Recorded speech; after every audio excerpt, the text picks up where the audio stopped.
Welcome back. If you've just joined us, you're watching the news at 10, broadcasting live from Lagos. A reminder of our top stories. PDP suspends Olagunsoye Umlala and 3 others for anti-party activities. Katsina lawmakers continue to battle for entry into the National Assembly, approach INEC for certificates of return. Finance Minister calls Nigeria an investment haven, dismisses insecurity sentiments. And the President of Philippines declares a national calamity to speed up relief efforts for victims of Typhoon Haiwan.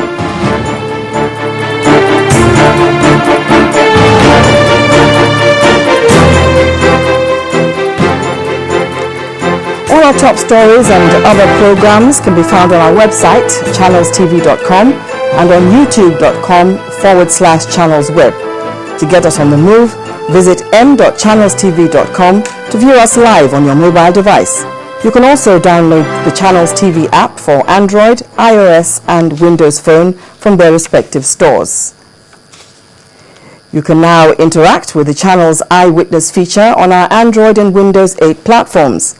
If you have a picture or video to share with us, all you need to do is download the Channels TV Android application on your device. Swipe to reveal the Eyewitness menu and follow the instructions to share your report, pictures and videos. And now it's time to join our Abuja studios where Gloria Umezioke is standing by for more on the news at 10. Hi Gloria. Welcome to Abuja Studios. Now, President Goodluck Jonathan has called for a stronger and better collaboration between the executive and legislative arms of government in order to build a more inclusive administration. While speaking at the first Africa Legislative Summit in Abuja, the president said in spite of progress made in some African countries, there still exist threats to democracy and good governance. He added that these challenges must be addressed jointly and comprehensively through legislative and executive action in the interest of the people.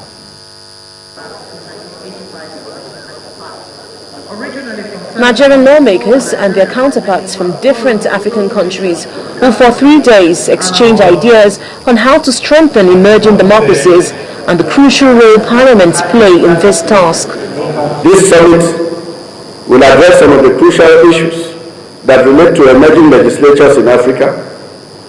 Among them are expectations of voters and how these measure up against the reality of parliamentary representation, legislative oversight and constraints. However, Nigeria's Senate President is worried that because of a long military rule in the country, Nigerians still have not come to terms with the role of a legislature. Nigeria is in our 14th year of continuous democracy after several years of military rule, and we are still debating whether or not legislators should operate full-time, part-time, or even exist at all. However, the role of the legislature is well spelled out in our Constitution, just as the Constitution is unambiguous about the powers of the legislature. Senator Mark also mentioned the entrenched tradition of executive dominance as one of the challenges confronting emerging African legislatures. One need look no further than the Nigerian legislature and its squabble with the executive over the 2013 budget. However, President Jonathan wants an improvement in the relationship between both arms of government to foster political and economic stability. From my first days in office as president, done everything possible to make the legislature strong, independent, and vibrant. I have refused to interfere with the affairs of the National Assembly, preparing to adopt consultative and collaborative strategies to get things done. Many African countries still struggle with armed conflicts, terrorism, underdevelopment, and poor socio-economic conditions, issues that should also be of serious concern to the lawmakers, even as their people call for legislations and oversight functions to not only stimulate economic growth, but also foster political cohesion and stability. Linda Akibe, Channels Television News. Meanwhile, the president has called on politicians across the country to ensure that political activities ahead of the 2015 general elections do not affect the moves to totally eradicate polio virus in the country by 2014. The president gave the advice at a forum by the Presidential Task Force on Polio Eradication at the Presidential Villa, Abuja. The high point of the forum was the conferment of a national honor of the Commander of the Federal Republic on a co-chairman of the Bill and Melinda Gates Foundation, Mr. Bill Gates, for his contribution to polio eradication in Nigeria. The federal government had the total commitment to ensure that we eradicate polio. We worked hard towards it, that we didn't want to hand over polio to another government in 2015.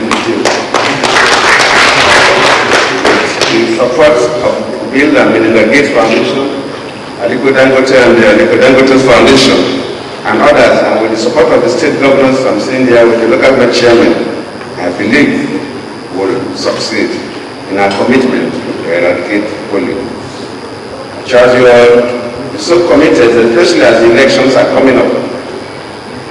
In fact, from the analysis I was briefed, and I was really surprised that in 2011 there was some lapse, and it was attributed to the elections. That during campaigns and elections, where the politicians think more about winning elections and forgot about other things. I pray and I charge you all that we must work together to make sure that 2014 and 2015 elections will not create any kind of gap in commitment to eradicate polio. Really, I rededicated myself to this cause, which is very, very important. First, let me thank the President for his steadfast commitment. The activities and his leading the Presidential Task Force and being here today is further indication of his commitment. I want to thank Minister Truku as well for your determination to see this through. As a Rotarian, I know this is a particularly dear cause to you. And Your Excellencies, the Governors, the winners of the 2012 Challenge, I have to say, well done. You performed best in your regions against a broad range of tough indicators. And these are the things that make the difference. Personal involvement, making sure that the government is working on behalf of your people. And so it's a very high calling, the health of your children. And so as I congratulate you, I also want to remind you we've got the 2013 challenge out now. It's a great opportunity, and I wish you the best of luck on that. Meanwhile, an assurance has come from the Speaker of the House of Representatives, Aminu Tambuwal, that the National Assembly will work to improve funding for the eradication of polio in the 2014 Appropriation Act.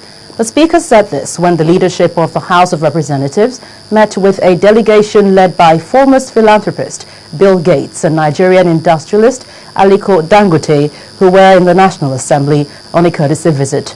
Bill Gates, one of the trustees of the Bill and Melinda Gates Foundation, said he is pleased with the foundation's partnership with Nigeria. Well, ahead of Saturday's governorship election in Anambra State, the Labour Party candidate Mr. Ifeanyi Ubah has asked the electorate, especially the youths, to come out en masse to vote for the party. But during his tour of various local government areas in the state, he told the crowd that the Labour Party is the only one with a human in its logo, pointing out that it is reflective of a people-centered party. Anambra is a dog. The countdown is on, and in a few days from now, a new governor will emerge. But before then, the build-up continues.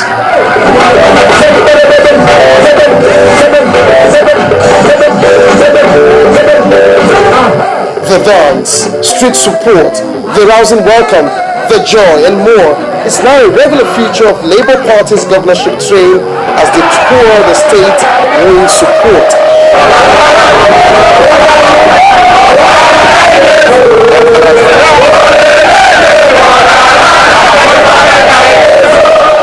So, from Idemili to Ihiala, Ukpo, Okusigo, Umunze, Orumbo South and North, Anocha and more, every occasion gets laced with surprises.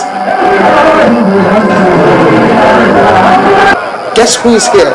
Super Eagles stars led by JJ Okocha.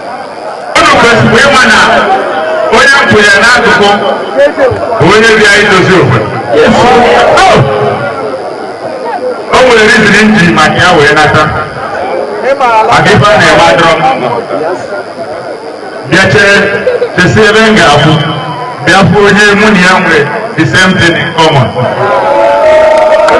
So in the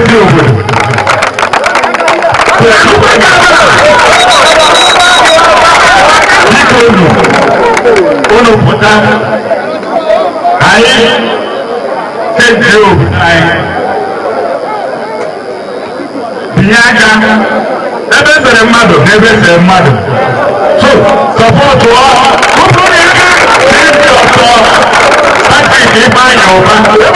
Anambra people are basically traders, okay? But the next level is to move from trading into industries, and this is the man who will do that. At the heart of this movement, Uba says, is to change the face of politics in the state, do away with gold feudalism, restore hope for the youth through employment, and make the state safe again.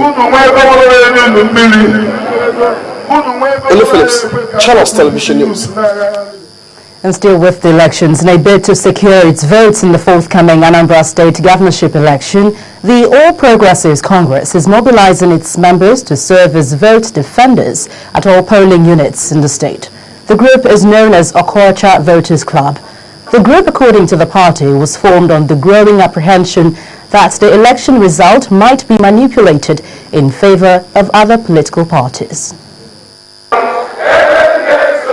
Few weeks after the flag-off of the APC governorship campaign, party members converged once again on the Basilica of the Most Holy Trinity in Onitsha.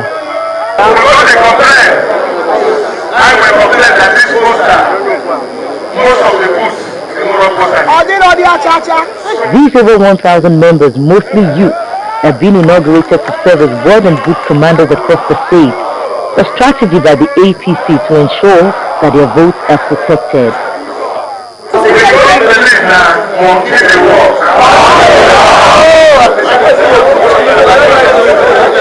The APC governorship candidate, Senator Chris Ngige, earlier met with town union leaders from the over 350 communities in the state.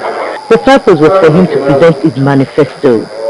It is your right, that of your family, that of your children, to access quality healthcare. Even if payment is to be done at affordable rate. While Senator Ngige got a resounding backing from them, grassroots leaders here believe the absence of democratic leadership at the local government level is a problem that needs to be tackled by any incoming government. During the time of his predecessor, secondary school boys did not go to school for 1 year. But when he came over, the thing was a reverse. And therefore he showed us that there was money because he didn't borrow money to do it, I hope.